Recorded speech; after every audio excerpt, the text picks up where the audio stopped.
ఇక త్వరలోనే కేసీఆర్ను హరీష్ రావును కూడా సిట్ విచారించే అవకాశం ఉందని కూడా తెలుస్తూ ఉంది. మరి ఫోన్ ట్యాపింగ్ అనేది కొన్ని వేరే పరిస్థితులలో చేయాలంటే రాష్ట్రానికి అట్లాగే దేశానికి సంబంధించినటువంటి ఏమైనా భద్రతా విషయాలలో వచ్చినప్పుడు మాత్రమే ఇలాంటి వాటికి అవకాశం ఉంటుంది తప్ప, కానీ బీఆర్ఎస్ ప్రభుత్వంలో ప్రత్యర్థులపైన అంటే ప్రతిపక్ష రాజకీయాలపైన వాళ్ళపైన చేసి వాళ్ళ కదలికలు వాళ్ళు ఎక్కడికి వెళ్తున్నారు, ఎవరితో మాట్లాడుతున్నారు, వాళ్ళని ఎట్లా దెబ్బతీయాలని ఆలోచనతో బీఆర్ఎస్ ప్రభుత్వం ఈ విధంగా ఫోన్ ట్యాపింగ్ పాల్పడిందని చెప్పేసి వాళ్ళపైన ప్రధాన ఆరోపణ ఉంది. ఆ కేసు నడుస్తుంది.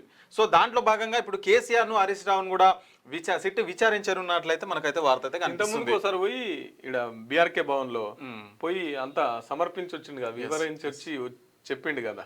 సో మరొకసారి ముఖ్యంగా నవంబర్ నెలలో ఫోన్ ట్యాపింగ్ ఎవరెవరు చేసారు, ముఖ్యంగా దాని మీద అయితే సిట్ అధికారులు ఎలక్షన్స్ ముందు కీలకం అది.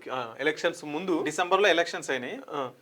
ఏది 18. సో దానికి సంబంధించి ఎవరెవరు ఫోన్ ట్యాప్ చేసిరు అనేది వచ్చే ఏడాదిలో హరీష్ రావు గారికి అట్నే కేసీఆర్ గారికి అయితే నోటీసులు ఇవ్వబోతున్నట.